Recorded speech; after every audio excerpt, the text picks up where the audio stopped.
Final reason.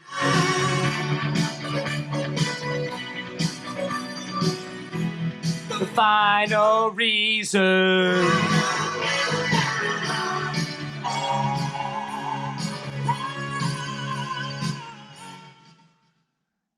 Yes, yes, Rooted.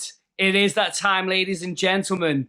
It is the final reason, number 50 of 50 reasons why Jesus came to die. It's been a long journey. We've taken a long time. We've had many, many reasons.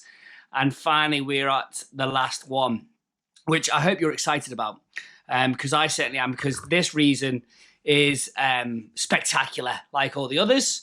And I hope, as we said before, that you've been really encouraged by these reasons. Here's number 50, okay? You ready? It's to show that the worst evil is meant by God for good.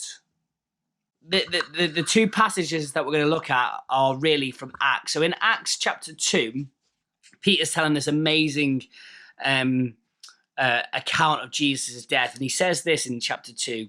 This man, Jesus, was handed over to you by God's deliberate plan with the help of wicked men, put him to death by nailing him to the cross.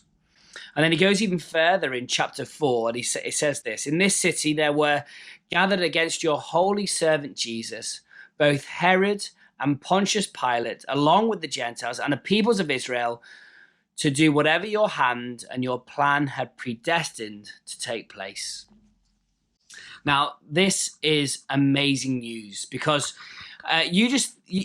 of all the bad things, of all the most evil things that you could think of, the most wickedest thing, there is none more wicked than the crucifixion of the Lord Jesus Christ.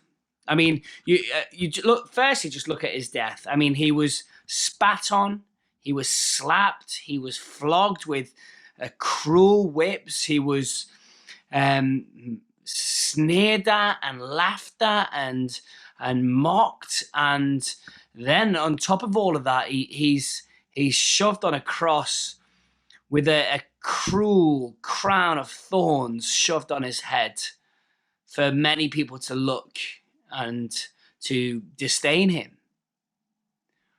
But the reason why this is the most wicked act ever is because here on the cross is the Son of God. The Lord Jesus Christ, the Son of God, the most innocent one ever, never did anything wrong. They put on a cross for crimes that he did not commit. That is totally and utterly wicked. But the thing is, what God is doing in that moment is he is using the worst, the most unjust, the most horrible thing that has ever happened, and he's using it for our good. He's using that sin, he's using that evil to save sinners like you and like me.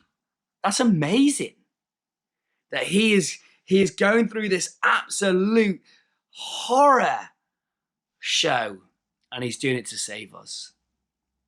And the really good news about this is that we know then that the evil in this world, God can use for our good as well. We've seen this already.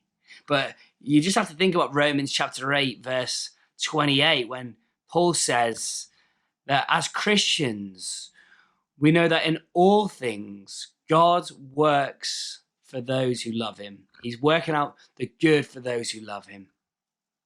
So that's the glorious thing, that God can use the most terrible, horrible tragedies, that he can use the most wicked sin, that he can use the biggest injustices. You just think of the ones in your lives, and he can use them, and he can use them and turn them into good, just like he does with the Lord Jesus Christ, as he suffers and he dies to save sinners like you and me. Really, that is the end of 50 Reasons Why.